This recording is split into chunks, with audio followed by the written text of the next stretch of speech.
Ooh. Good evening, everybody. It's Sunday evening.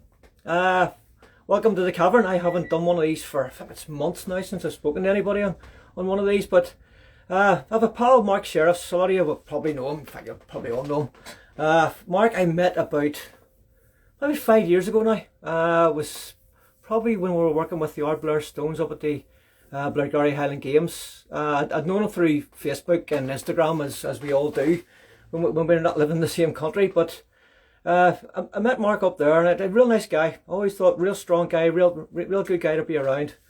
And we've been good friends ever since. We've met a brief few times, you know, at the gathering and different things that I get up to over in Scotland. But very recently, Stuart Murray, for the first time when he was running Scotland's Strongest Man, he has run Scotland's Strongest Master.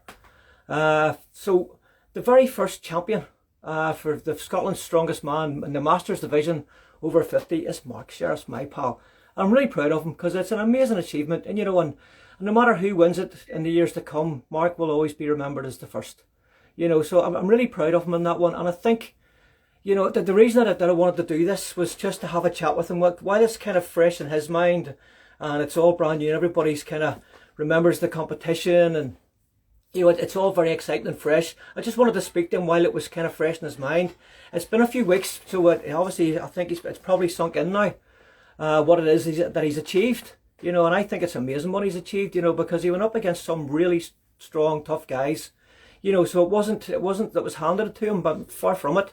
And I don't think Mark went in with any expectations other than just to get involved and have a really good day, and he came out the champion, you know. So without any further ado, I'm going to invite my pal Mark, and I haven't done this for a while, so hopefully this will work.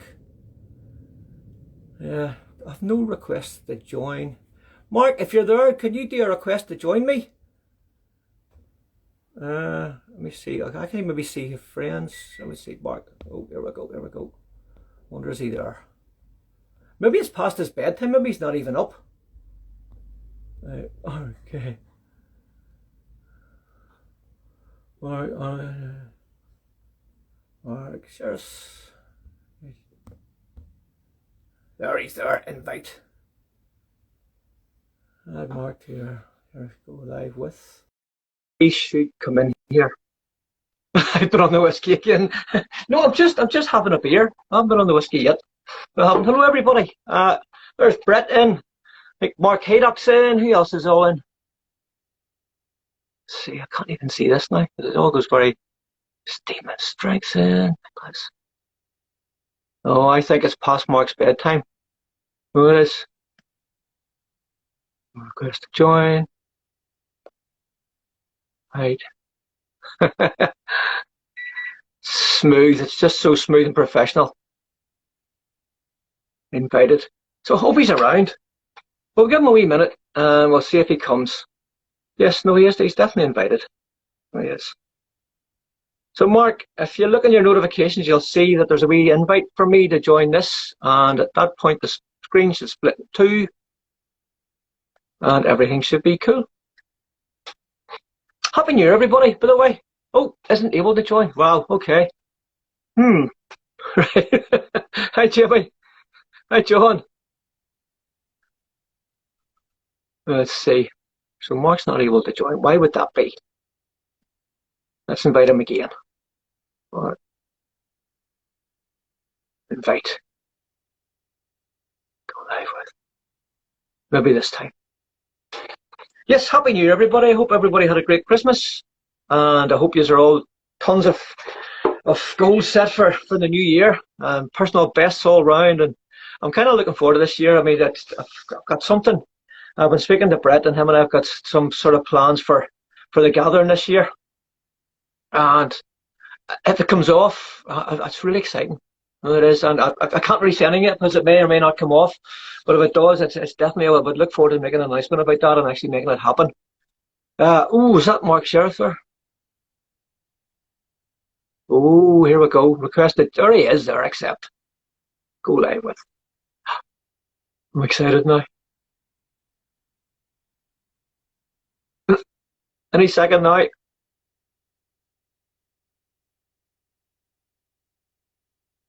sent the request and I accepted it. So let's see. Mark Sherriffs isn't able to join. Oh my goodness. Right, okay. This is off to a great start. Welcome to 2022, everybody. Let's see. Or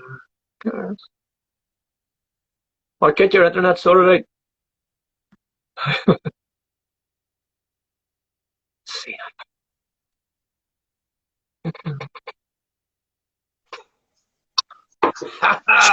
Look. Hello. Hello, what about you? Welcome.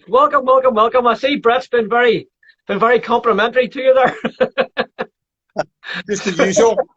were you having a wee nap? Were you having a wee old man nap there? Is that what that was? No, it must be the delay.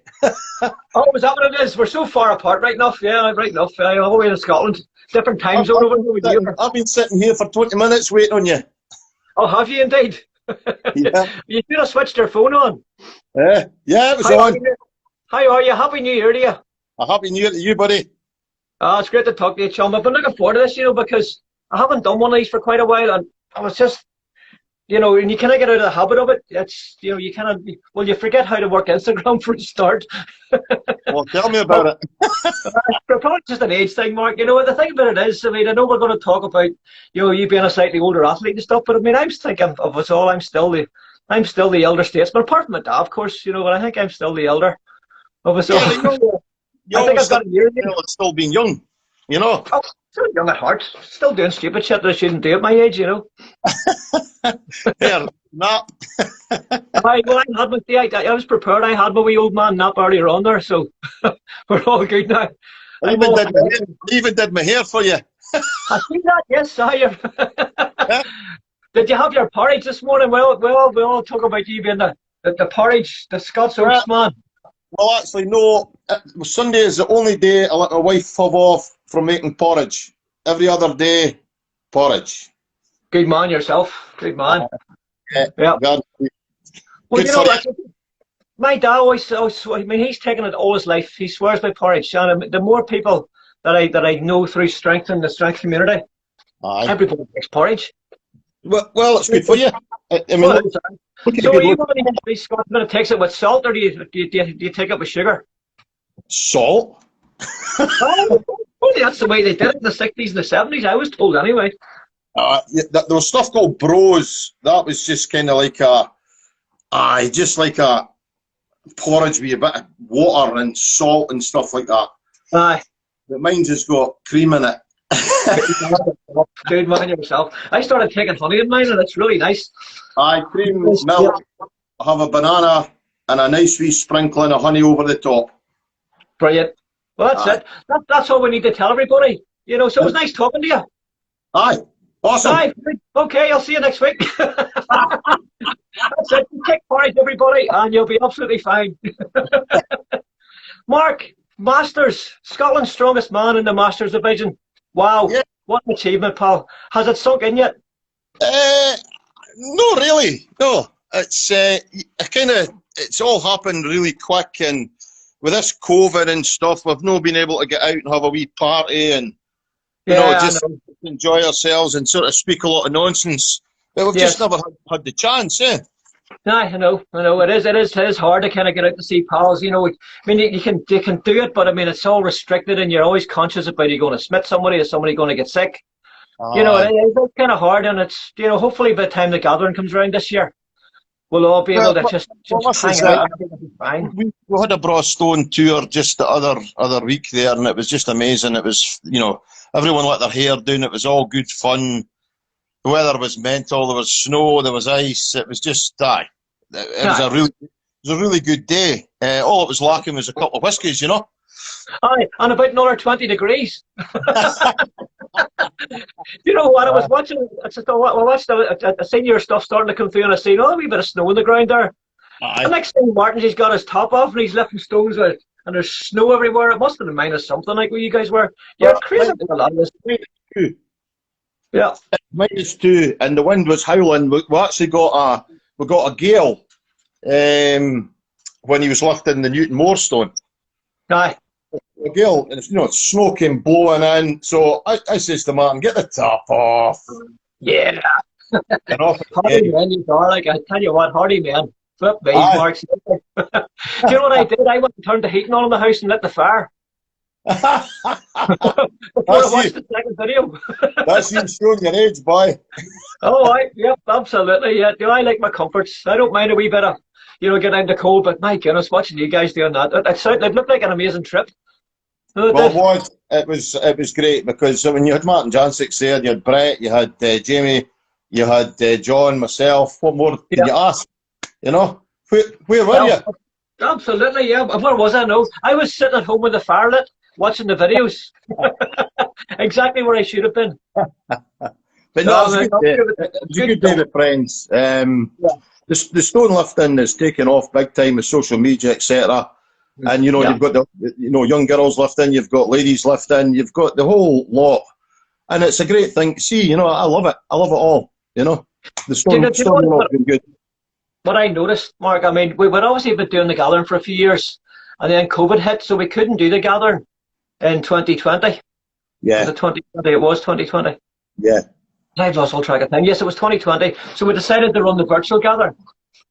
And I thought, it would just be sort of our crowd, the people that we know, and maybe our friends in America and friends, the guys that we know in the different parts of the world.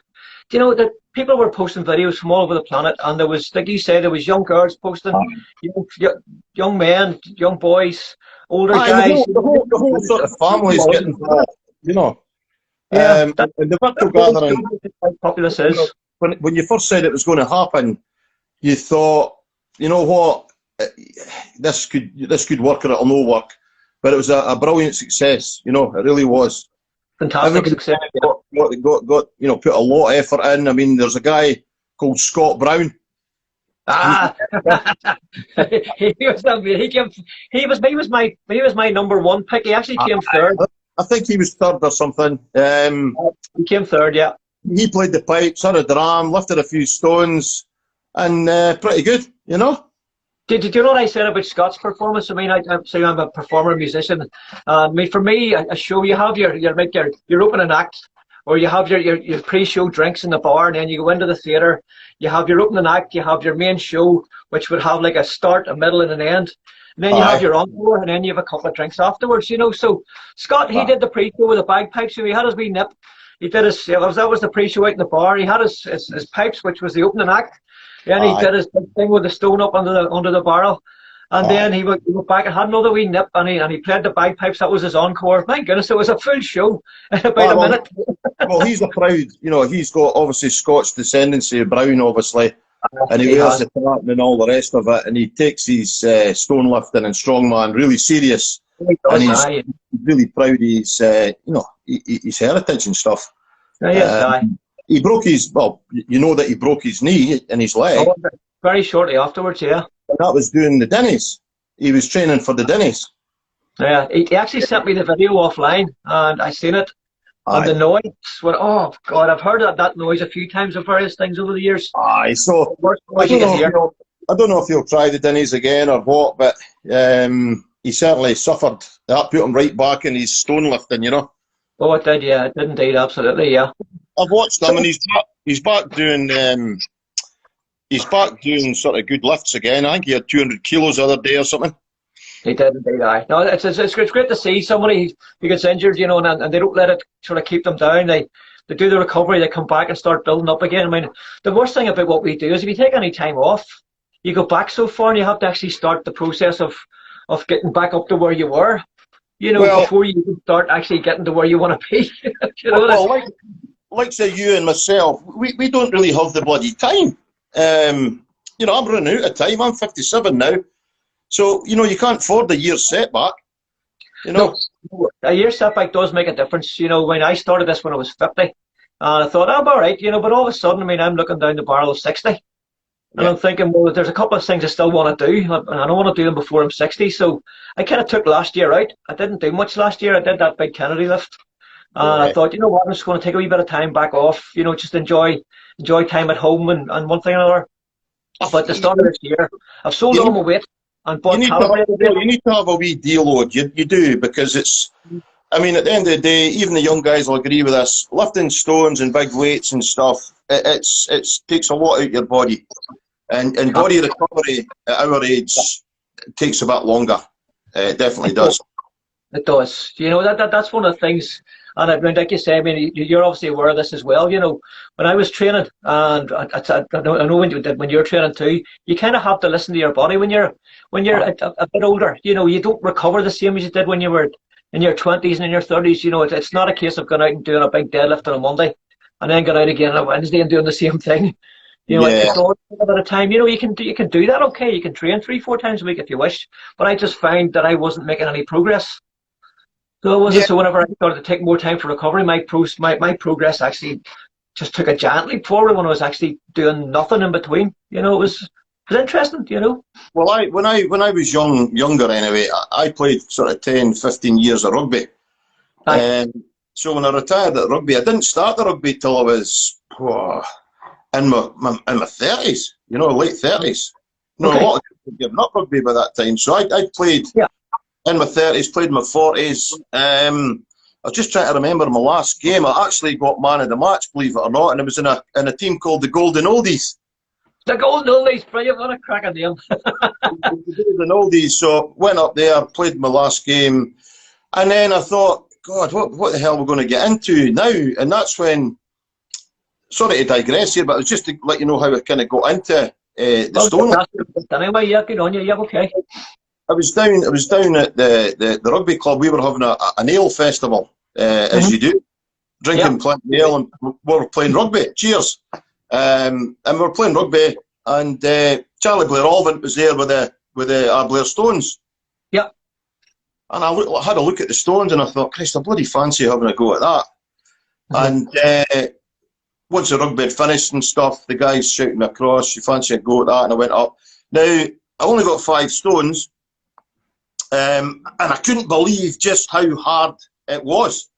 You know, I really enjoyed it, and I could see there was some other guys there. Obviously, some strongman came in about and things, and they were like 8 and 9 stones that day, and I just couldn't believe how a man could lift that amount of weight. Yes. After that, I helped Charlie, you know, tidy up and stuff, and we got the stones loaded away and all the rest of it. And he kindly asked me if I wanted to, in the future, maybe help him with the stones.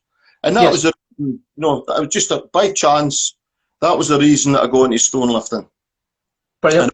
And I all started with the Atlas stones. And that was how it started. Yep. Brilliant. Well, that's how I first met you. I think I was working with Charlie, and we were all doing sort of our Denny Stone stuff at the time, you know. And you were involved in that, and then I met you at the IHGF up in Blackberry. I think it was like 2018 or something, 2017, 2018, something like that. Is that the day when you only got 2 stones up? But it was a quality 2 stones. It was done with style. That's something for you. No, I'm not sure yet. Yes, that was a great day. I mean, I really enjoyed that, and it was nice meeting you and Graham and all the team. Liam was up there. You know, it was a great day, and now I think that was the very first time that we had the nickel walking stones. That's right. They were aired, you know, and look where they've come to now. You know. Well, that's it, and I mean that was the sort of first stepping stone for for a lot of this. You know, it just showed the public what was out there, other than you know the Atlas stones, obviously that everyone sees.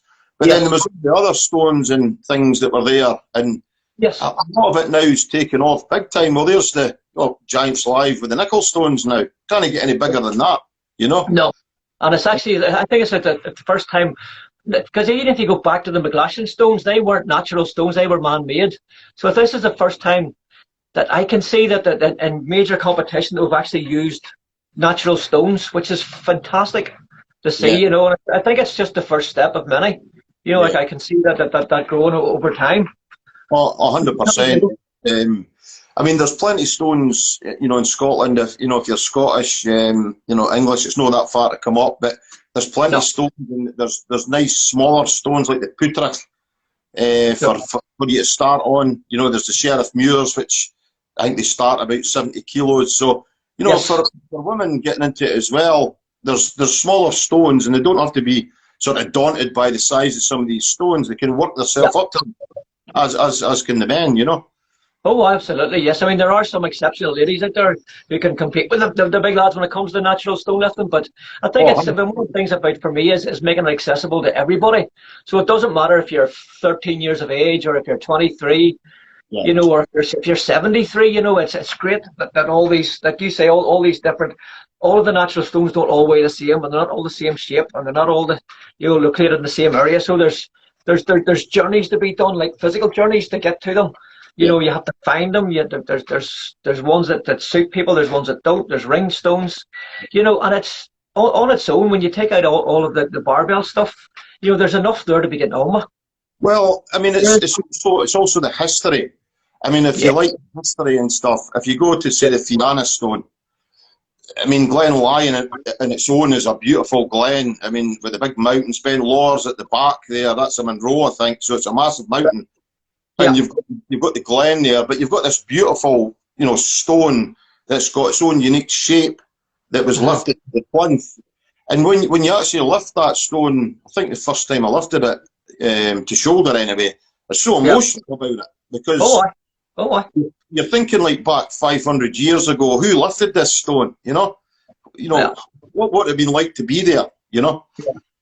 That's the thing I've always wanted to do. When we're kind of talking about putting the Donald Denny games on, is that if you were to sort of kind of freeze whenever we all arrive there, and we have everything set up and ready to go, if you were to take a photograph and freeze it, and then rewind 5 years or 500 years, would it be much different I to what would know. have gone on then if we were doing the same thing 500 years ago? And hopefully it's not, because that's what I wanted to see is to have that authenticity about it, where it doesn't matter if it's 2022 or if it's 1522. I think that what we've done with all the natural stones, and having you guys all on board, as part of the team is amazing, and the nickel stone team, and that whole thing's great. But one of the things I've noticed about you is, you were kind of part of all that thing, but then all of a sudden I started to see more and more of you actually increasing your weights on the stones, Yeah, on your Instagram, and then all of a sudden you were lifting more weight, and then yeah. the stones were getting heavier and heavier. And next thing you know, you're Scotland's strongest man in the Masters division. So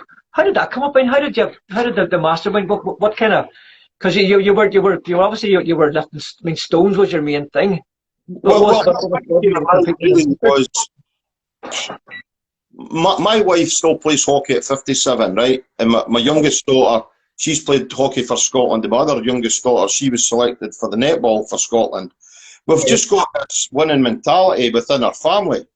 And it kind of just, when they started lifting the stones and stuff and seeing all these other guys lifting these bigger stones, it came in, the COVID kind of came in.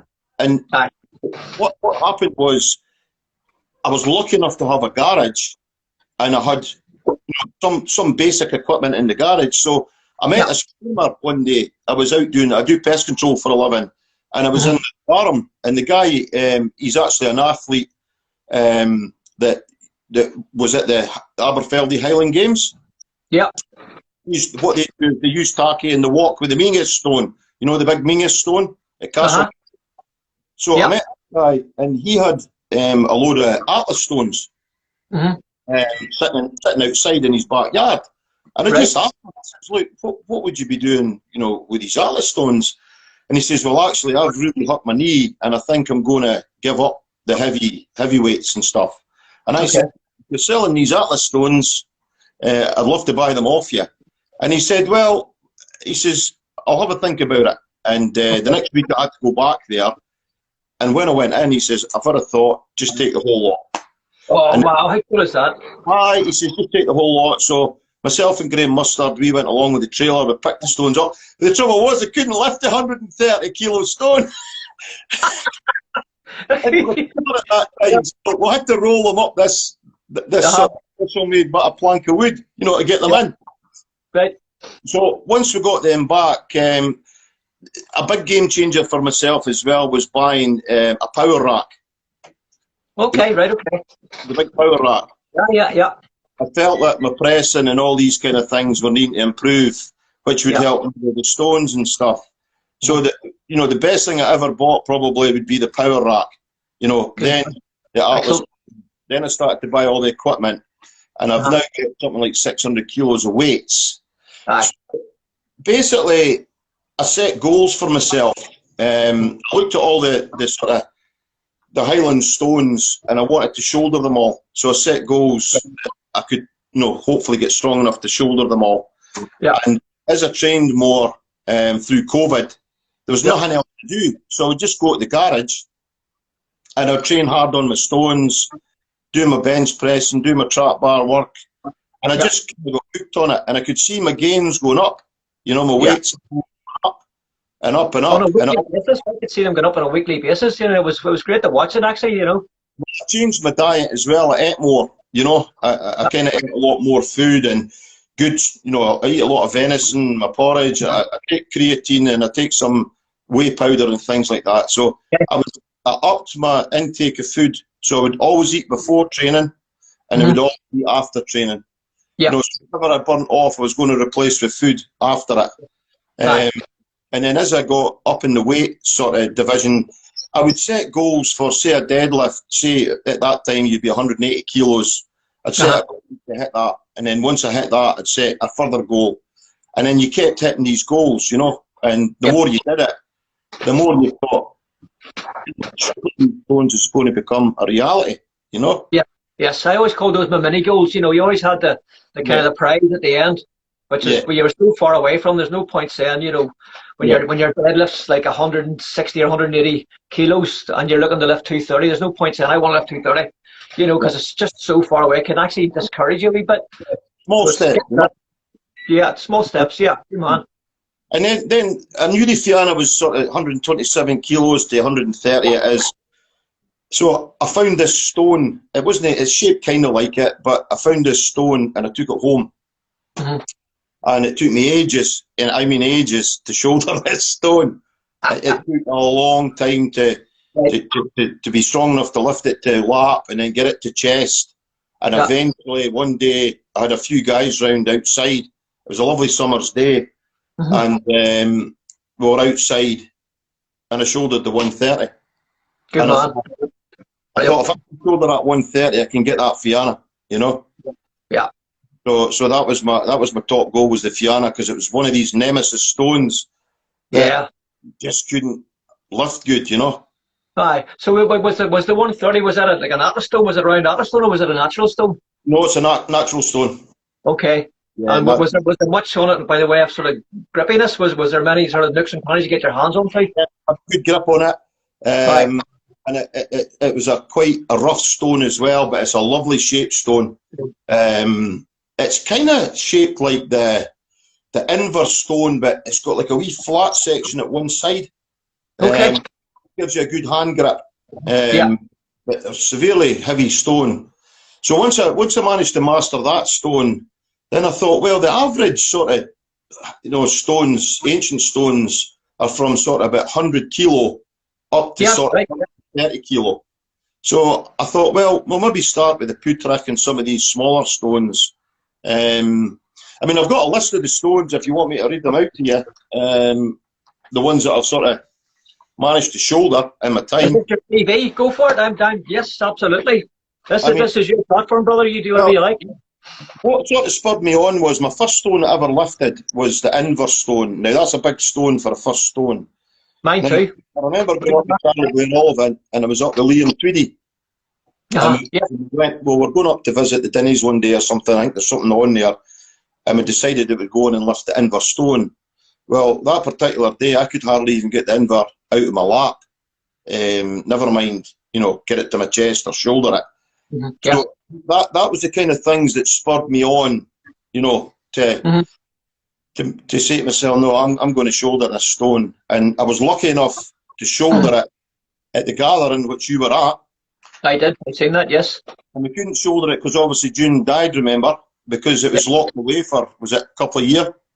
It was just about a year and a half, after June, before we managed to get it up to, to get it relocated, So that stone, it meant a lot to me, that stone. So, and especially doing it at the gathering in front of big laws and Big Monday, and all the strong men in Scotland were there as well performing.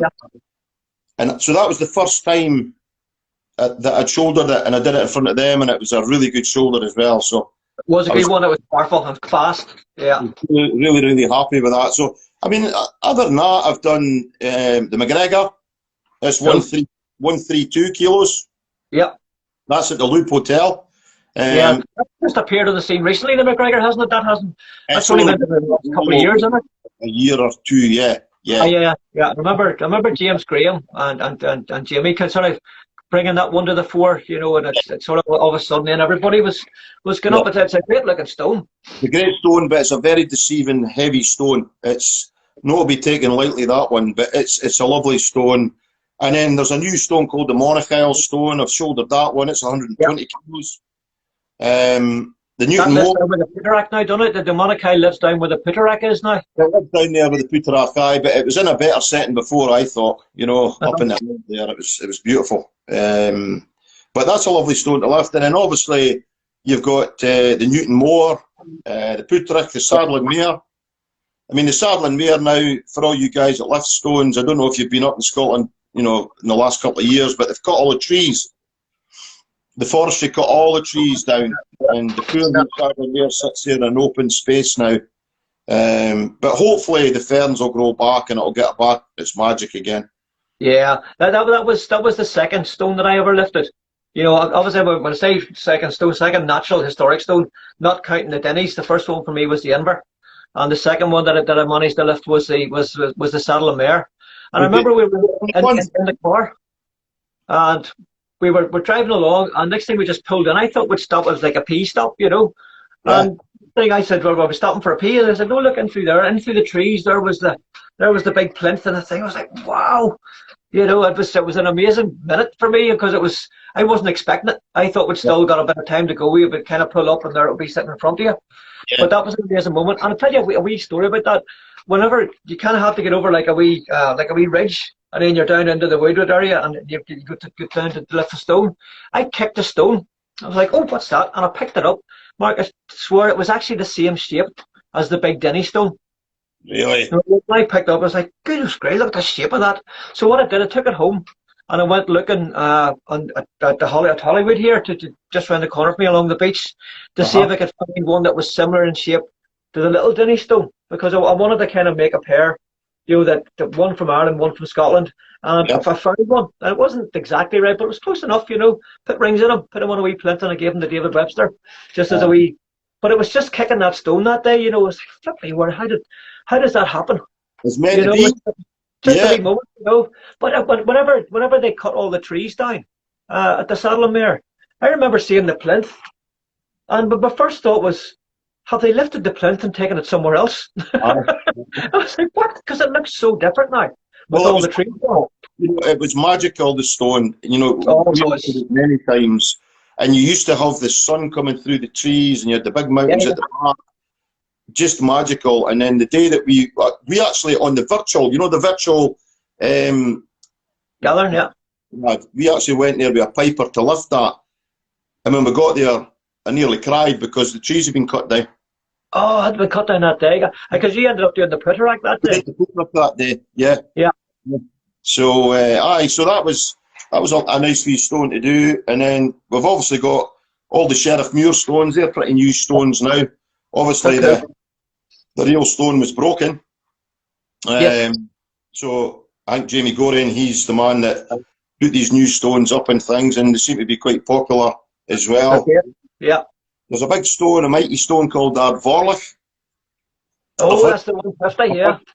That's 152 kilos or something. Right. So I put that up quite high on my stomach anyway, but wow, long time before I'd ever shoulder that one. And then we've got what have we got now? Yeah, we've got the Achernach stones. I've shouldered both of them. Now there's two guys, John Gibb and Jamie as well. They're phenomenal lifters becoming as well. Oh my goodness, Jamie Duncan is something else. I know he hurt his shoulder, but I can see him starting to get back his form again. Yeah, he's got an injury just now, so he can't lift at the moment. Right. But John had a fantastic shoulder of that stone, and that was in -2 degrees as well. Wow. And then we've got the Bereavin stone. Everyone knows the Bereavin. Love the Bereavin stone. Yeah, I haven't seen it yet. I haven't met it face to face, but That's on my to meet list. You never been to the Breven? Never been to the Breven yet. No, I haven't done much in the way of historic stones. 3 of them, just plus the Dinnies. It's because the Dinnies was always my focus, and Yeah. being interested in the historic stones only kind of came afterwards. My Yeah. whole life, everything I was ever focused on was my dad's story, and that was obviously with the Dinnies. But now that I've kind of met all you guys, and I'm finding out more about the history of it all. Obviously I'm starting to encounter more of these stones, and actually get the chance to have a wee pull in some of them. It's great. It is set in an idyllic sort of an old churchyard, and it's got the little grave and things, and it sits at the top. Just amazing. It's a great stone.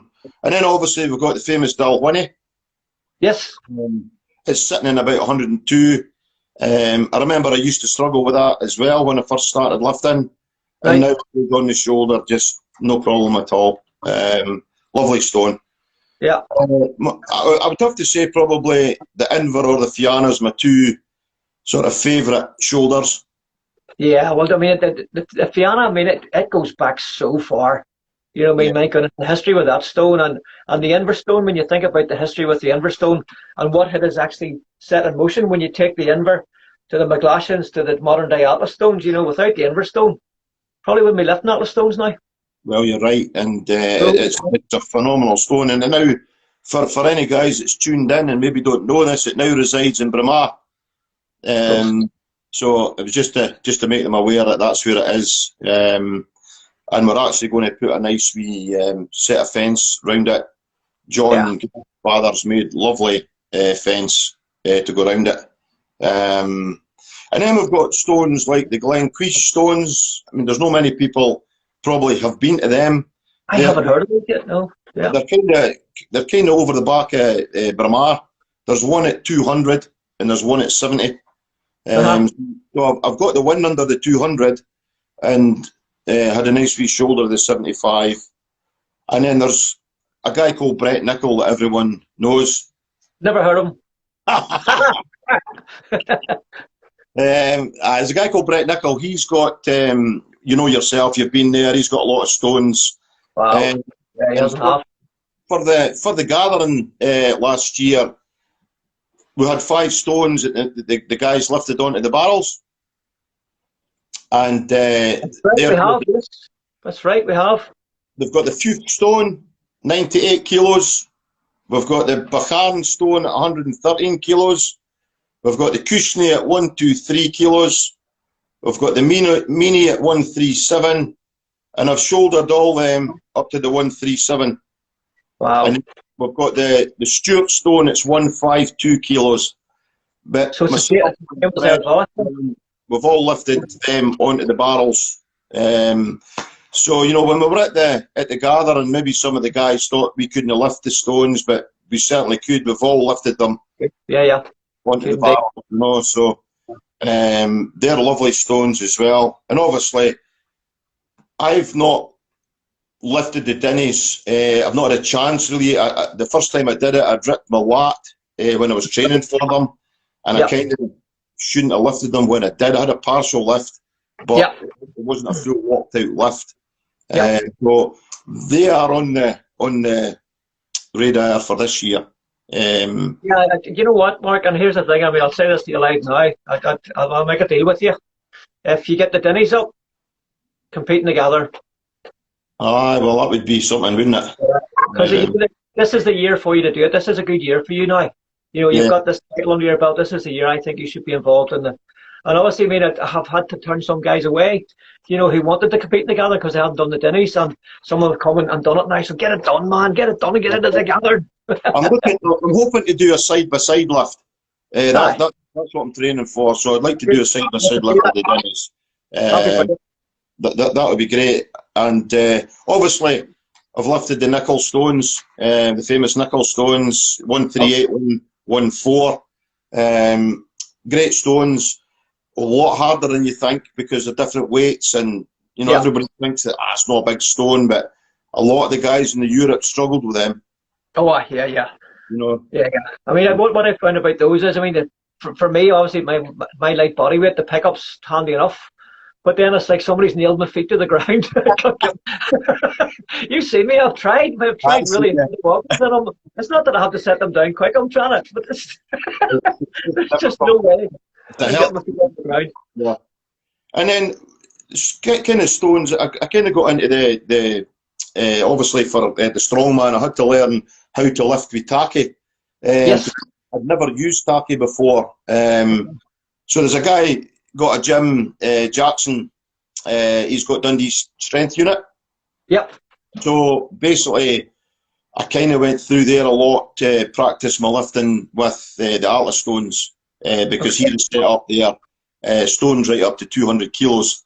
And I kindly donated him a stone from Atlas Endurance of 140 kilos because there's a girl called Izzy Tate. She's stronger. She's very strong. Well, she trains out in the strength unit. Yeah. And they were jumping from 130 kilo to 150 because they didn't have 140. Oh, that's a big jump. And that's not a big jump for anybody, you know, man or woman. So I ordered up a stone at 140 and I gave them the stone. Yeah. They were really good to me as well. They trained me really well through there, you know, and a lot of encouragement and stuff. So a kind of big shout out to Jackson Work. That's the. So when you were training up there, Mark, I take it you're already committed to doing Scotland's Strongest Man event at that point. So you were actually training specifically then for the event. It wasn't just that you were doing Atlas stones with tacky. You actually specifically had that in mind when you've done this, yeah? What had happened was when we were at the Scottish at the. Remember when we had it was down at the guy Lennox's gym, and we had the qualifiers. Well, we spoke to Stuart Murray. Right. He was on about having a Masters, which was over 40, you see. It's always been over 40. And I just said, look, there's a lot of strong guys over 50 out there and late 50s that are quite strong. And I says, but I feel that, you know, to go against somebody at 40-year-old, it seemed a bit unfair to me, you know, just with the age difference. I mean, look, a guy between 20 or a guy at 30 going against a guy at 40, I don't see much difference. But believe me, when you get over 50 and older, there is a big difference. Yeah. So I just suggested to Stuart, look, what would be the chance of having an over 50s Masters? Okay. Yeah. Because, well, actually, there's a lot of sort of people interested in it. So he said, leave it with me. And then a wee while later, he came back and he says, it's on. So, so that your name's down, so I had to do it. So did you think that if I spoke nicely to Stuart, there would be like a Masters over 50, or is it Masters just under 60 at 71 kilos body weight? Do you think he would maybe? I would probably come last, so I would. But you know what? I mean, what Stuart's done with Scotland's Strongest Man has been amazing. And one of the things that I really enjoyed was watching Andy Black winning his title this year. Because Andy's a new kid in the block, so he is, and wow, I mean, his rise, because I mean, we all seen him at the Gathering this year, and it's kind of my first time to meet him, and then all of a sudden, everywhere you look, Andy Black is popping up and winning stuff and doing amazingly at the top level in the world. What a great athlete. And I think he's only getting started. He's only getting started, and he's only given up his work there to become, you know, try and do this full time. Oh, has he done that now? Good, right. You know, but you know, it's tough for him. So you know, he's looking for sponsors and a bit of help here and there. Yeah. But he's potential. I've been at his gym a few times, and Brett and all the guys have been down as well. Yes. He's thrown a 200 Atlas stone over. Oh my goodness! I've seen him doing that. You know, on the Grand Life. It's amazing. It is. No, I watched him at Scotland's Strongest Man with a 200. He made it look like nothing. Well, I mean, he's so infectious, you know, when he's got such a good character that you can't not like the lad, you know, he's just such a character. But, I mean, he was kind to me, he gave me sandbags to train with and all that kind of stuff. And he gave me a lot of pointers as well, here and there. And I got my first 160 kilo Atlas stone on the plinth at his gym as well, you know. Yeah, brilliant. So that's motivation for you as well. That's motivation, yeah. You know, he motivated you to do it. I mean, that particular day, there was Fraser Love was there, and the Big Beef was there, and all these good lifters and things, so it kind of spurs you on to do a wee bit better, you know.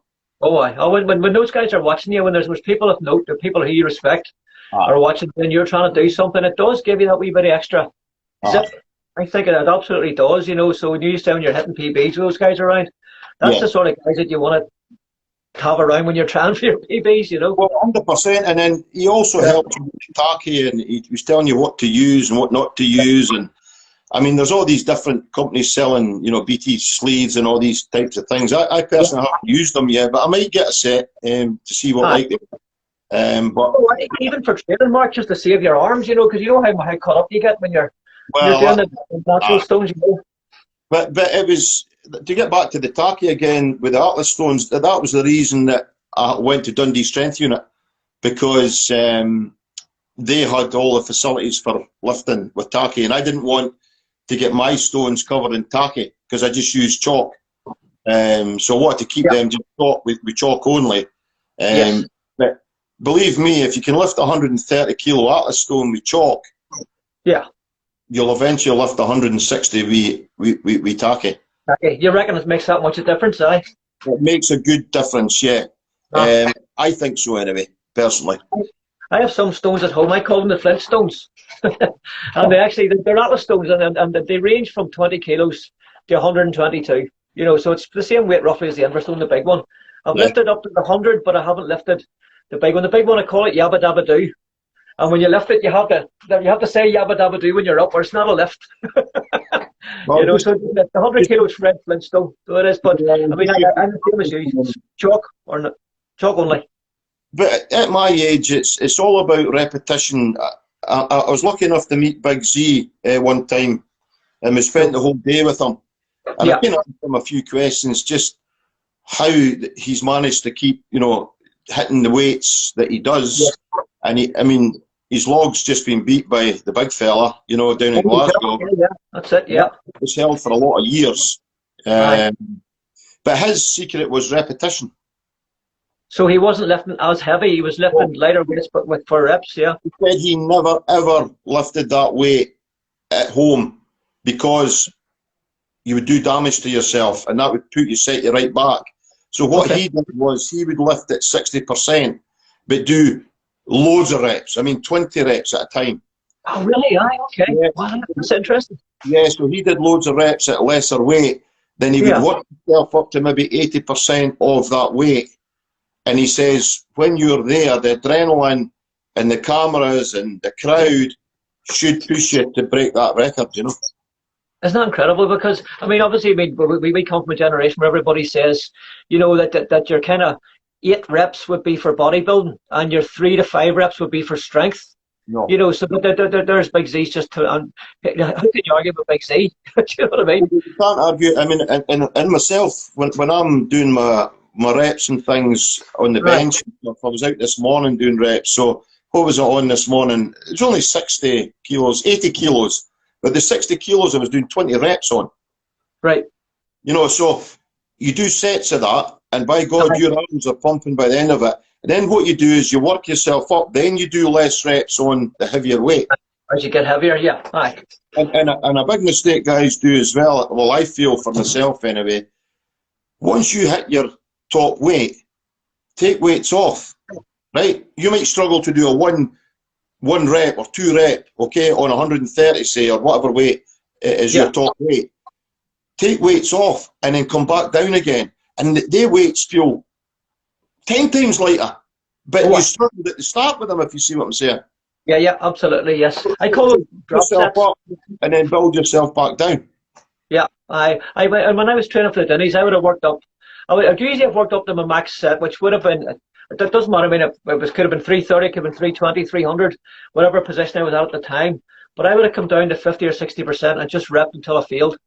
Yeah. You know, and that was my kind of finisher for the night, you know, after I'd done all my other stuff. Yeah. And I worked up to my max working sets and then dropped to 50 or 60%, you know, depending how I felt on the night. And I just maybe try to bang out like 15 reps. Yeah, but what I used to think as well, because I mean, I've trained with guys that get really upset if they don't hit PBs and they don't hit a good rep or whatever it may be. But I always say you could leave your gym or your session on a high. never leaving a low. So Yeah. if, for instance, you, Stevie, are benching 80, okay, or you're going for 80, okay, but you don't get it, Yeah. come down again, Yeah. and then do get it, and come out feeling positive. But don't come out feeling, oh, that's it, you know. Yeah, I mean, I think we all have nights we go in and we kind of say, oh, it's not happening tonight. You know, Yeah. we all have those kind of nights. What I tend to do, you know, for example, if I was working in the rings and it wasn't working out, I'd load up the bar onto a rack or something and just do something else. And like you say, finishing something where you actually feel like I'm walking away here, rather than just say, "Ah, I'm just going to leave it. I'll go in and make my dinner." You know, change it. I always changed it to some different kind of an exercise where I feel I'm going to get something out of it. You know, let's just keep trying until I get something where I can walk away, like you said, on a higher, feeling like I've achieved something. Aye, 100%. Good Because, advice, you know, Marcus. Good advice. if you're going in for a comp, say, and you know you're going in for a competition, the last thing you want to do is be negative. You know, you want positive people around you. You want to be positive. So every thing that you do, finish on a high. You know, if you're to lift, say, 120 Atlas stone for reps or whatever, go down to 100, go down to 75, go down to whatever it takes for you to finish the reps on it. You know, because as you say, some nights you've maybe had you've maybe had a rubbish day at work, or you've got family problems, or you know what life's like. And if you're not mentally ready for your session, sometimes you have a bad session, don't you? So it's possible, yeah. So you have to kind of find ways around that, and that's the way I used to handle it. Because the first few times it happened, I did walk away. Yeah. You know, and you're poking, and you're like, "What's the point?" You know, and you stew about it, and you think, "Oh, geez." But as you say, go and change to another sort of different rep, whatever it is. Yeah. You could be doing leg pressing, you could be doing squats, you could be doing whatever it is, but finish on a high. You know, don't let it beat you. And also have a program so that you're not just being. You've got to have goals. You've got to, like, for instance, say your farmers are 115 kilos in each hand. Yeah, that's a hell of a weight. That's nearly 20 stone. You know, that's like 2 men, 20 stone men. You have to pick and go as fast as you can for 30 meters.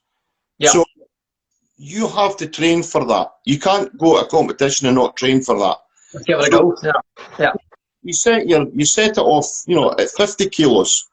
You work it up to 70 kilos. You work it up to 80. Mm-hmm. Keep doing loads of reps on the lesser weight, and you hope on the day, because you can't keep doing PBs and the heavy weights all the time. You know, to go less. And on the day, you will get it, you know? Yeah. And particularly, like you say, with the mind being right and having the right people behind you. You know, that's one of the things I like about the Nickel Walking Stones team. You know, that you guys are all there. You know, and you all know how the Nickel Stone thing works. You know the techniques. You know, the grip. And whenever all the guys, or some of these guys, you know, top athletes, super strong guys, but they're coming to something for the first time with no experience of how to hold on to them. The foot position, you know, how wide you put your feet. You guys are providing all that. I love that about it. I think it's great to know that you guys are there to kind of do that. And then you encourage each other whenever you're out doing like stone tours in -2 degrees and a blizzard. Well, aye, but I mean, see the stones as well. Like, you take the natural stones. That's what I love about them. You'll get guys that will say, "Oh, you've got to lift it this way. You've got to lift it that way." Right? Well, you don't. We in Atlas Stone, basically, you have to lift it the same way. Everybody does it the same way. But there's different ways, and you choose your own way with these stones. Whatever way suits you, you lift it that way.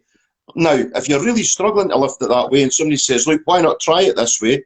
Yeah, take that knowledge and say, "Yeah, I'll try it that way." And if that suits you, but there's not a right and the wrong way to lift natural stones, you know? No. I think there's certain things in terms of technique, you know, and general technique that you need to adopt, but in terms of what position you put the stone. I mean, I have a stone. I was staying down in a place called Anilon. I was a friend. He's a cottage down there, and the beach. Mark, you want to see the beach? It's like your own stone lifter's paradise. It's all granite boulders. The whole beach is just granite boulders, and I found one, and I've called it Magoo. Right, it's 102 kilos. No, it is. And the guy who lent us the house is called McGowan, so we've always called him Magoo. That's his nickname. So I've named the stone after him. But it is the most, no matter what way you turn it, there's always different ways to grip it. So I would say, at the minute I probably found about 10, maybe more ways that you can pick the stone up. But it's a heavy, 102 kilos. It's a heavy stone. But there are ways that it's easier than others. So, but that's for me. But then, Big Simon Truesdale came up and he found a different way that was actually, and he made it look really easy, So it's the fact that we all have different ways. And I love that about yourself and Brett and Martin Janksics particularly.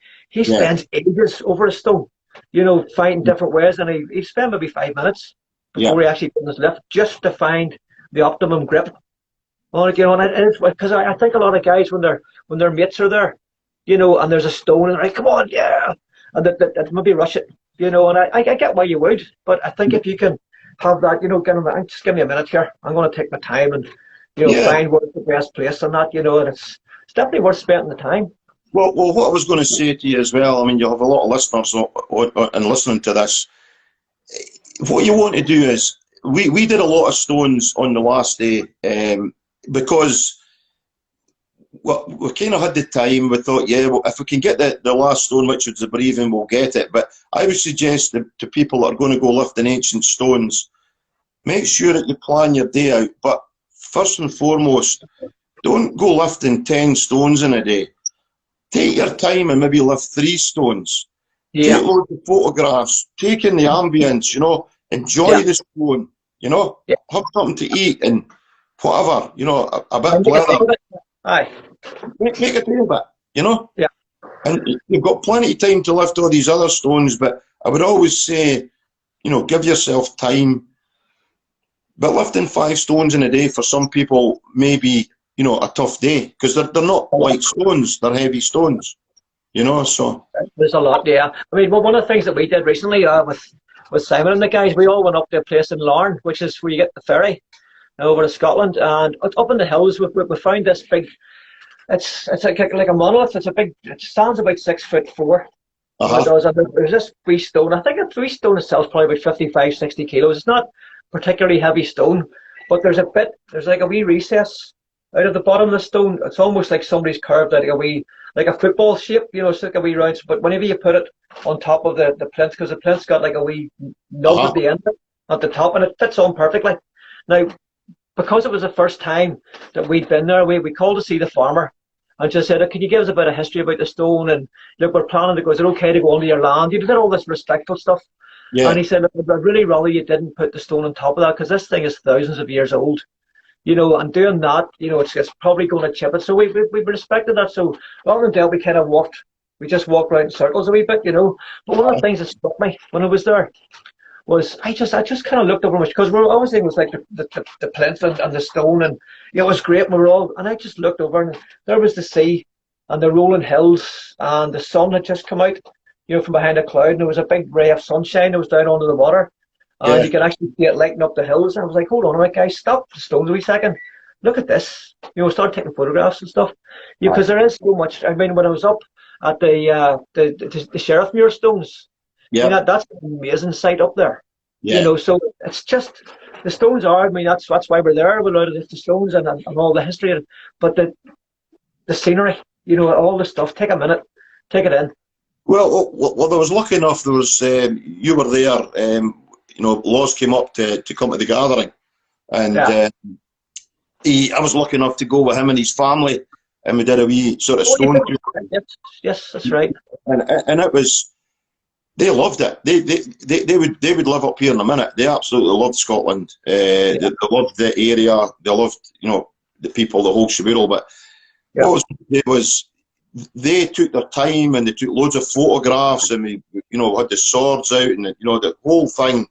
And that particular day, we were going to go down and do the Inver, but luckily the Inver was up at the gathering. Yes, that's right. I says, look, we could get the Inver tomorrow, but we had a date with the Dinnies, and you were there. I was, and my dad was there. It was a great day.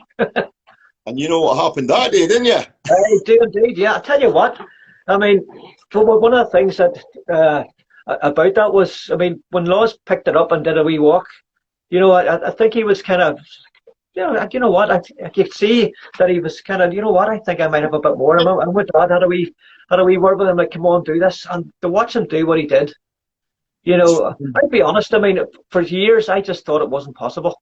Yeah. But now when you see the likes of Pete Seddon doing what he's doing, when you see the likes of, you know, Brian Shaw and the guys, what they did, and now what Lawrence has done, you know, Well, it's a you take the bridge, the 17 feet on the bridge, on a one of the inches. Don't on a, forget the 1.5 inches. yeah, on a surface. Yeah, Laws did that on gravel. he did. Could you imagine him doing it on the bridge? Aye. I think he would do it. I think he would. Yeah. I do. I'm not just saying that because we all love Lawrence Laws, and you know his company's great. He's a great athlete, and we want to see him succeed. But I genuinely believe that he has it in him. Aye, and I think, I mean, Big Andy Black as well. Don't forget about him. You know, I think how could you forget about Andy? Well, he was the world record holder in the nickel stones for a while, you know, and I think he'd maybe want to take that back as well, you know. Well, he's still got the outdoor. Aye, that's right. He has. That's right. He has indeed. Yeah, it's the field record. Yeah. Yeah, and he's kind of got that. But I reckon he'll get if the Stones go back to Giants Live or some of these. I think he will get his record back. Aye. I think he's definitely got that bit between his teeth to get that back. You know. You know, and like I say, because he's kind of reasonably new to all this. I mean, he's still getting stronger. He's heading towards his old man strength, which we know everything about. Well, that's it. But I mean, just getting back to the age thing as well. Like say, how old are you now, Stevie? I'm 58. I'll be 59 this year. So you're just beating me by a year. Aye. You know, I'm 57 and you're 58, but you're still lifting phenomenal weights and things. I would say to your viewers out there or whoever's listening, never give up. Age is only a number. If you feel you want to lift whatever weights you want to lift, or going to stone lift, or going to powerlifting, there's a friend of mine. He broke his back powerlifting. Brian Steedman, you know Hannah Steedman. Yes, Hannah's. Yeah. Well, he was basically told he'd probably going to walk again, and there he is lifting massive weights again. He trained. Yeah, I was told it would never walk again. So what I'm trying to say is, if you've got the desire and the will, work hard, eat your porridge. Eat your porridge, absolutely. Eat your porridge, and good things will happen. Honestly, they will indeed. So to tell me, it's just a thing I'm curious about, because I know that the Scotland's Strongest Man thing came along, but you were never really a strong man. I never seen your training as being focused on strongman. Yeah. So do you think that all the stuff that you've done with stones, because I believe this myself now, all the work that you've done with natural stones, do you think that kind of allowed you to hit the ground running? So you're really focusing on technique. 100%, aye. Because as I said, I'll say to everyone out there, if they want, you get a lot of comments, you get a lot of haters out there. And, when you say you've shouldered the Fianna or the McGregor or whatever stone, I could lift that in my sleep, Well, once they go out there and try and lift these stones, they'll realise how much effort it takes to lift them. Talk's cheap, Well, talk's cheap, yeah. So, what I'm trying to say is,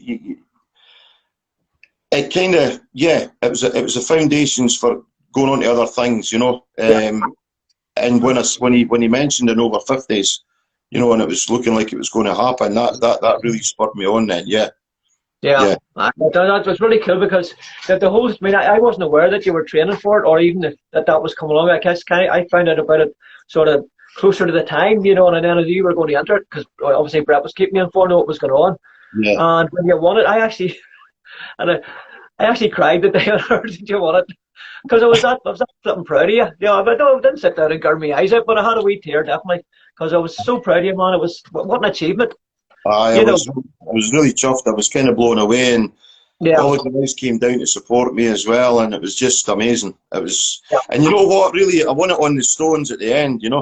So, well, there's your experience right away coming into. It's like whenever Tom you know, gets into a position where it's down to the stones, you kind of think, you know, with his background and his ability in the stones, you know, you wouldn't say it's never a done deal. Glasgow showed us that. Well, the thing is, I mean, what's happened is, I mean, if you take even 5 years ago, 6 years ago, right? I've seen a massive explosion. I mean, you've got Spartan Atlas stones. He's sold thousands of them.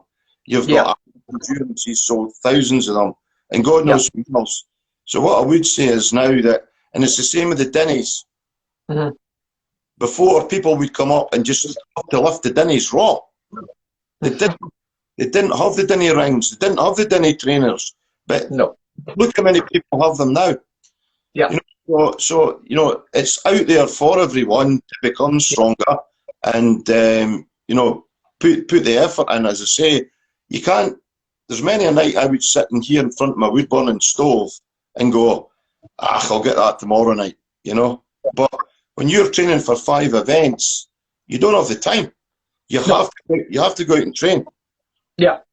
Well, you absolutely do. Yeah, I mean, whenever you were coming in that, I wouldn't imagine you'd have had like 6 months to work on farmers, 6 months to work in your deadlift, 6 months to work in your stones. You had to kind of be as efficient as possible with your training for that.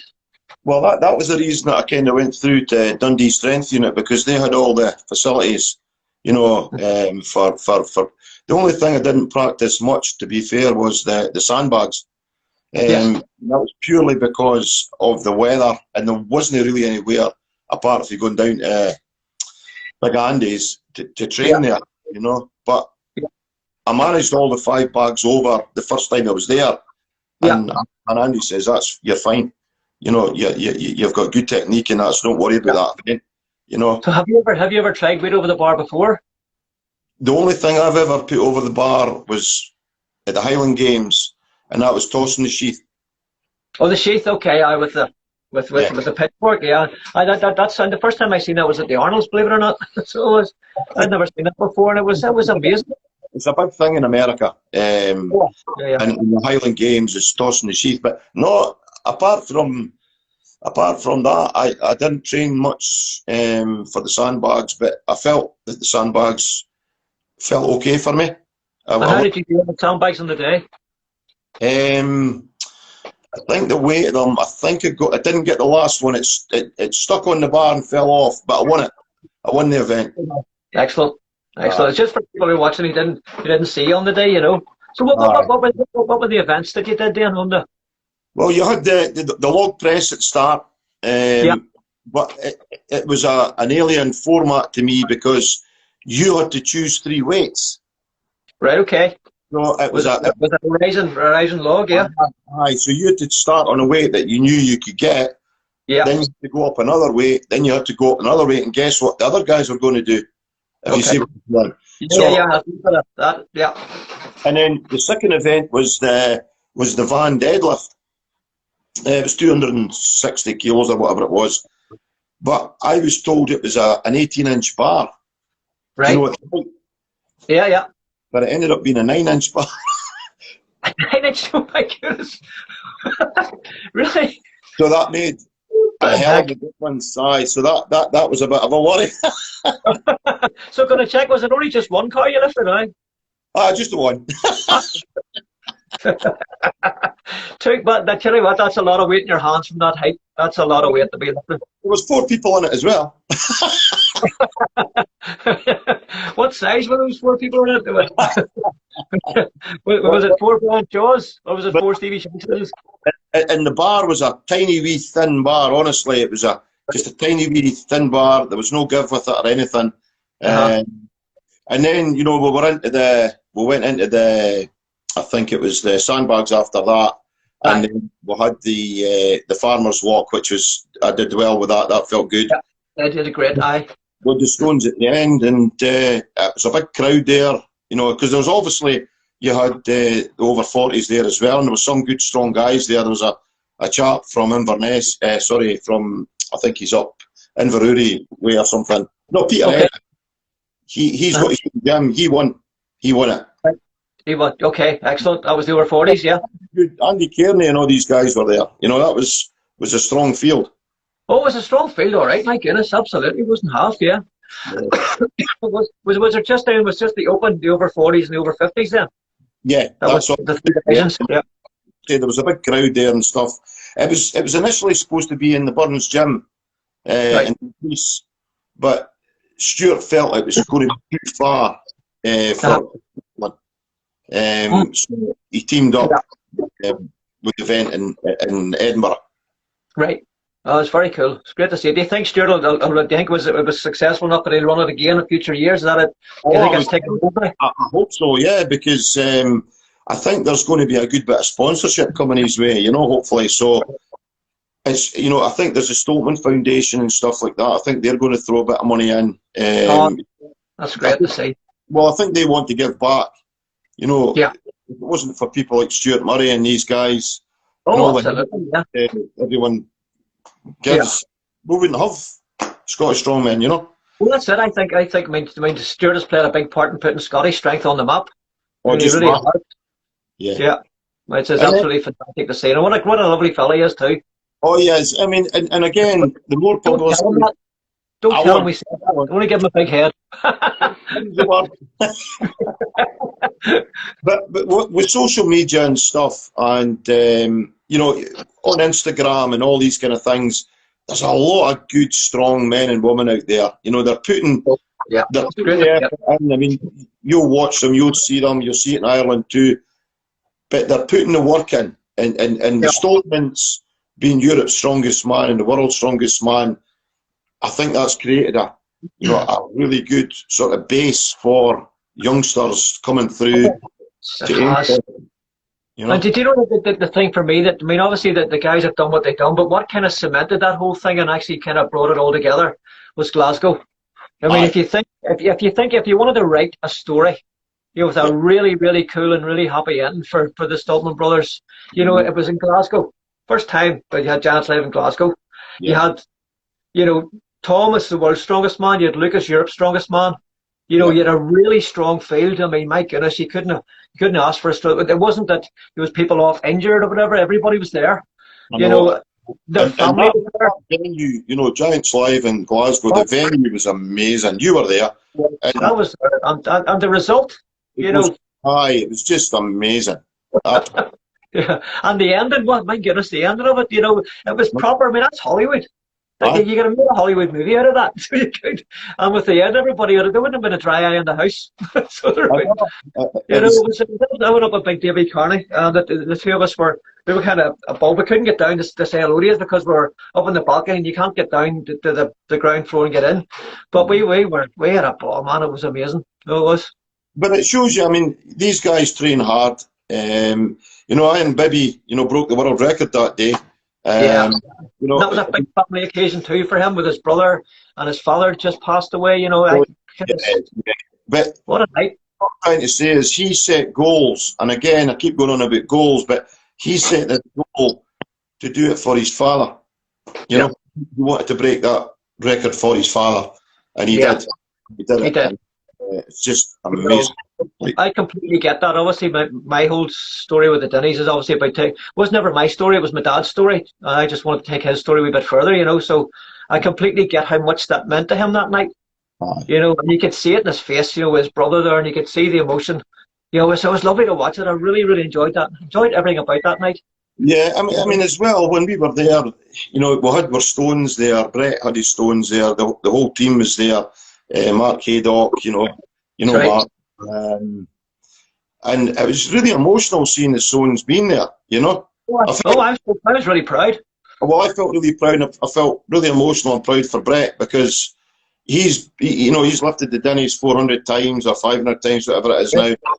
He's been there or thereabout, and he's got these Stones, a bit of notoriety with the Stones, and just all came to head at Glasgow, and it was just amazing. I thought it did. I think because all the work he's put in, to get them where they are. And that was a proper. I mean, if you were Scottish and you're into stone lifting, that was the night. That was the event to be at. So it was, because the Scottish strongman, Scottish stone lifting, Scottish everything was, Scottish history and families, and it was just a perfect night. You couldn't have said, well, I would actually, if you could have made it more perfect, you'd have done this. There was nothing you could have added to that. No, it was amazing.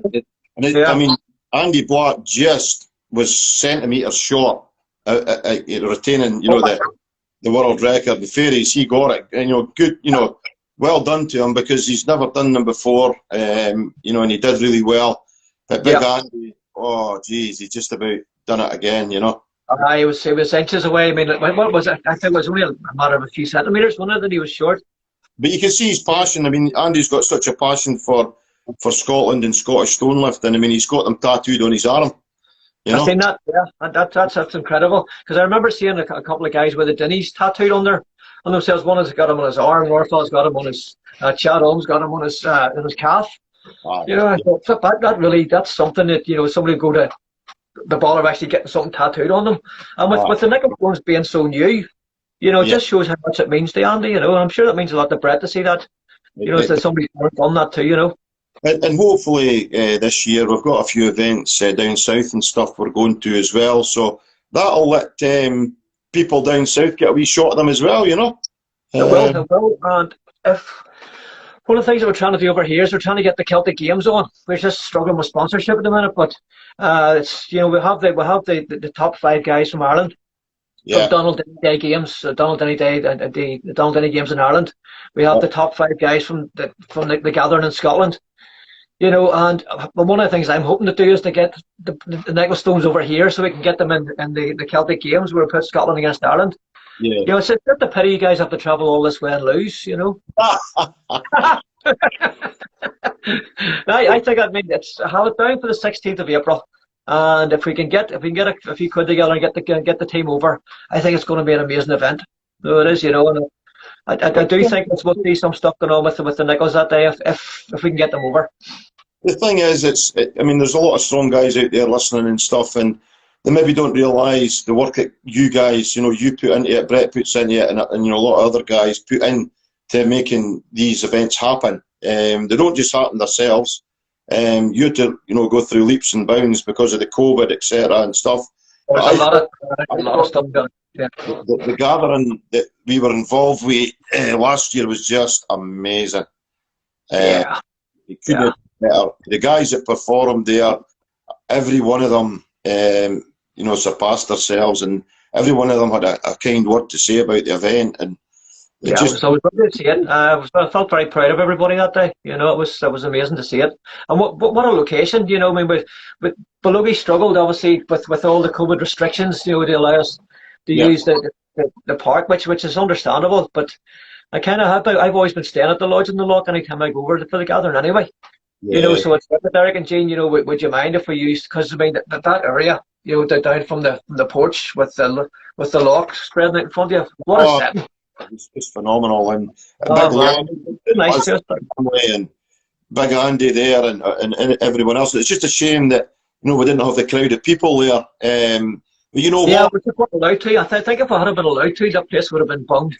Oh, it's just fantastic. But again, strong men out there, they're maybe not aware if they want to do the gathering, they've got to lift the dinnies. So I just say all you strong men out there, if you've not lifted the dinnies and you want to be part of the gathering, you know what to do. Absolutely, do it, because that's the thing, whenever we first talked about doing the Donald Denny Games, it's like, who do you invite, and it's like, my thing was, you've got to have done the Denny Stones, because it's all about Donald Denny and Donald Denny Day, and that obviously his big thing was always the Denny Stone, so that me was a no-brainer, and we stuck by that to now. And we've had some amazing competitions, and I would love to see it grow more and more, and it is, it's catching on, so fingers crossed we can take it to new heights.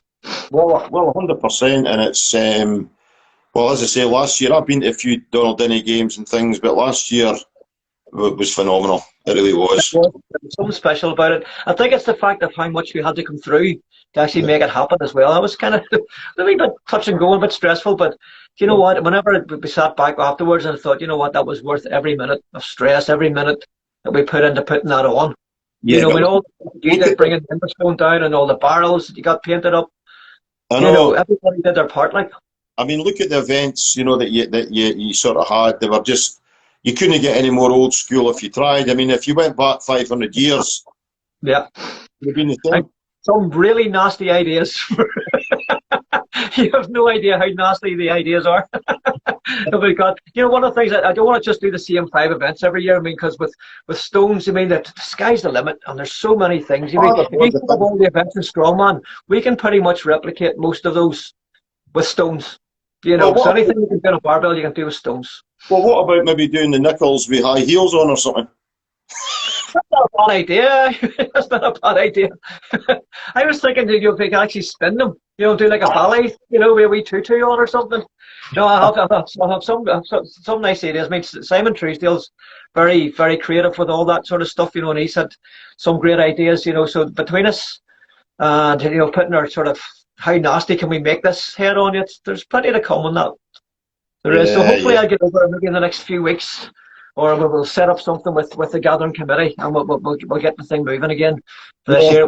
It will be the first Sunday in August, absolutely. Venue to be decided, but can't wait. Well, we've got a lot of guys. There's quite a few people training just now to do the dinnies. I know there's quite a few guys at the moment all training to do the dinnies. So yeah, and there's some of them would like to enter the gathering. So I mean, there you go. If I could. Get these dinnies off the ground. You never know. Get my name down there. I promise you, your place is secure. Yeah. No, it is. Yeah, but I think this is the year for you to do it. You're on a high. Aye, but I'll soon be 60. Not as soon as me. I'll need a double sort of helping of porridge in the morning, I think, eh? I think so, mate. Yes, Yep. At least you've still got your own hair and your own teeth. Oh, that's something I'm very proud of at our age, to still have my own hair, my own teeth. No, it's been a phenomenal year. Mark, I'm very proud of you, brother. I really am. To watch you sort of coming up through, and to seeing your lips increase, and actually to see you ended up doing that, I couldn't be more proud of you, bro. Honestly, it was amazing to watch it. No, much appreciated for the kind words and stuff, and it's no often granddads get to do things like this, is it? But it's. No. It's just been a phenomenal year, and it is hard to kind of take it in. But when you think about all the times and the nights you're out in the shed banging, and that's the only banging that goes on in my house is in the garage. You speak for yourself. Mate, it's great stuff. I mean, what a great brotherhood we have. I don't know, when I say brotherhood, I mean, it's all kind of very male oriented, but when you watch what the ladies are doing now too, I think it's incredible to watch, what's happening in the ladies' strength game. And, when you see Donna Moore breaking the world record, lifting the dinnies, Phenomenal. I mean, one of the most impressive things I've ever seen was Annika lifting and holding the dinnies for like nearly 10 seconds with her bare hands. Oh, no. That was Annika Tattoo. Honestly, unbelievable. Annika Curry, yeah, amazing. Some of these girls are lifting 185 kilos. Yeah. For the bar. Phenomenal.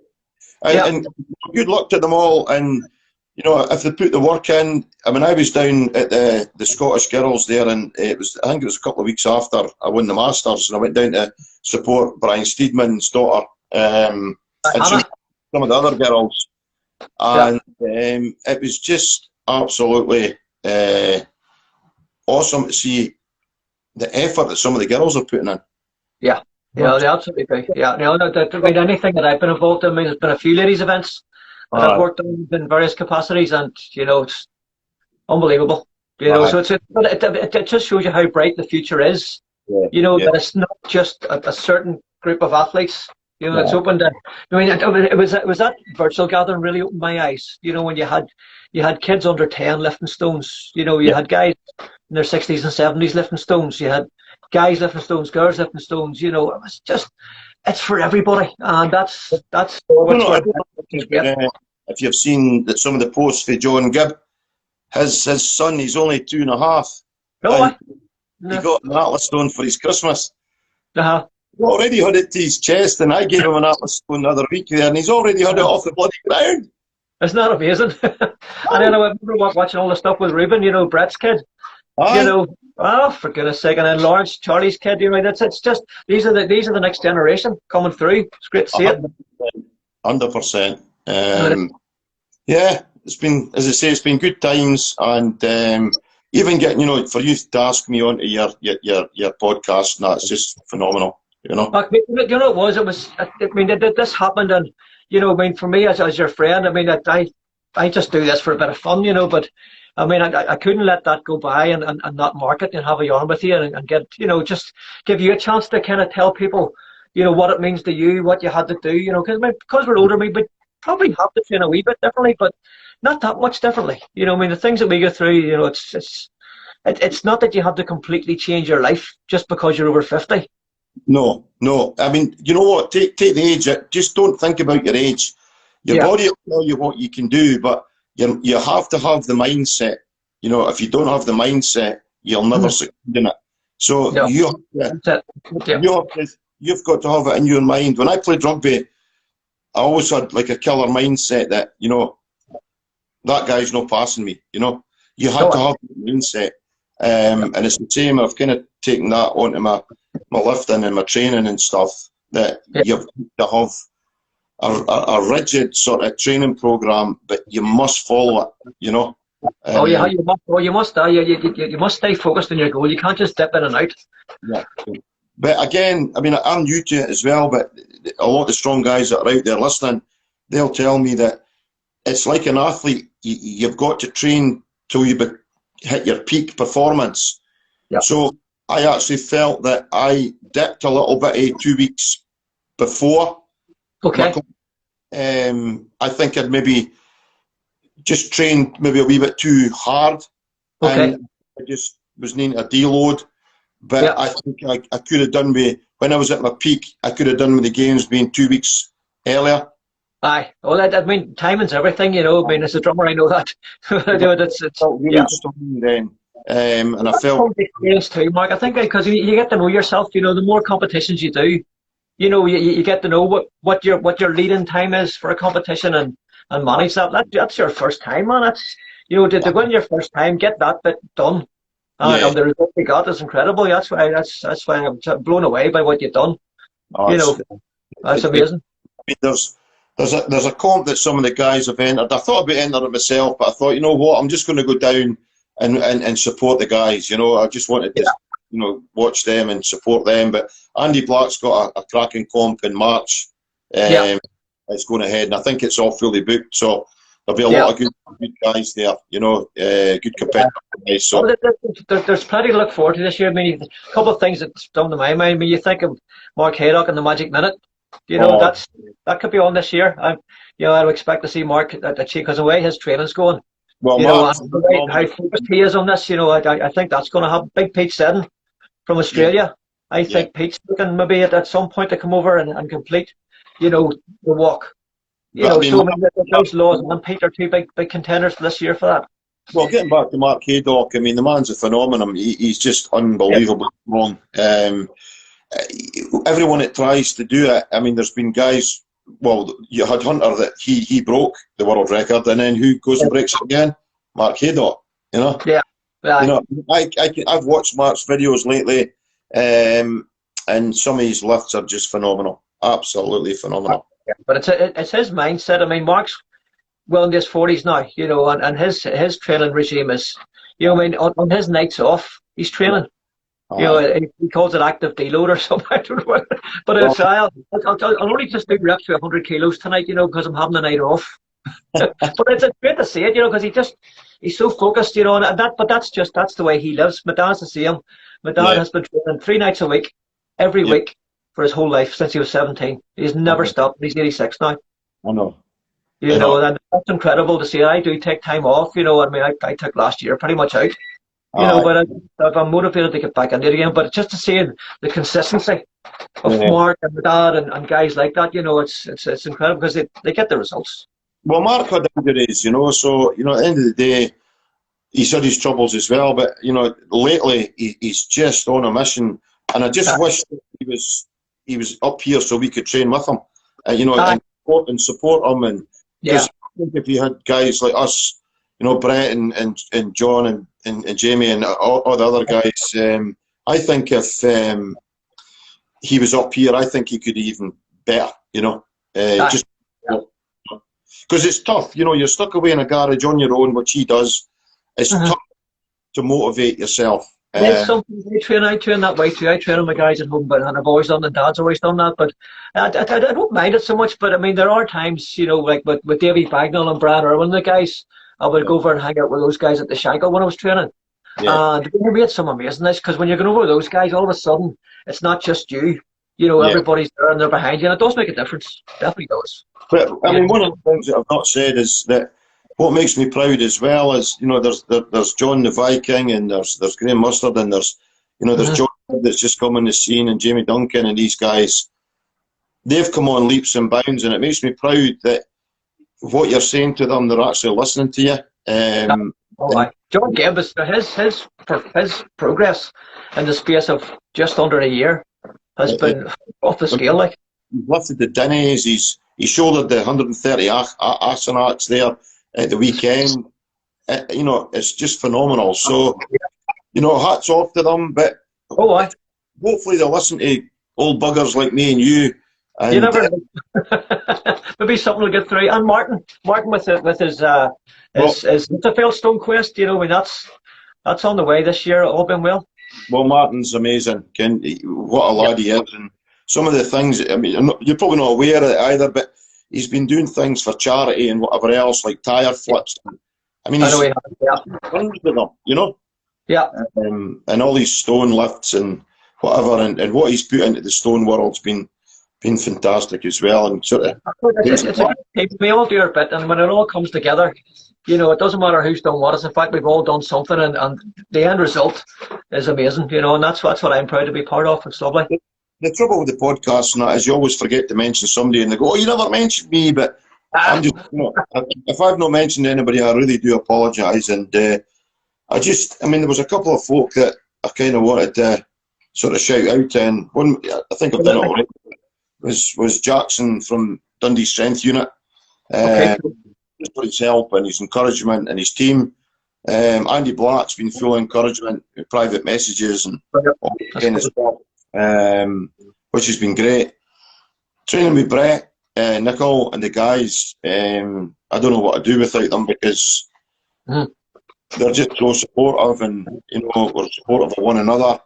And and the banter at the weekend was just unbelievable. I can imagine now. Yeah. Of course, I would never take the piss out of you for anything at all myself. Never. I never do anything like that. We've got Martin Jantrix. He's coming on board as well, just to give us a hand here. Yeah. Which is amazing. So all I would just say to everyone, just put the work in, guys. Get your diet right. Stop the Coca-Colas and all that kind of stuff. And let your hair down and have a Coke now and again. But try and get your diet right. Drink plenty of water. Rehydrate all the time. It's a thing that you forget to do, I think. Especially when you're in competition, is drink plenty of water. Yeah. Keep yourself rehydrated. One of my favourite foods, and I swear by them, is bananas. Yep. I have them in a milkshake twice a day, along with honey and all that kind of stuff. But I eat lots of bananas, and it's slow release carbohydrates, stuff like that. And again, your oats, all these kind of things. So you want sort of slow release, but you also want to take something that's going to give you a wee boost as well.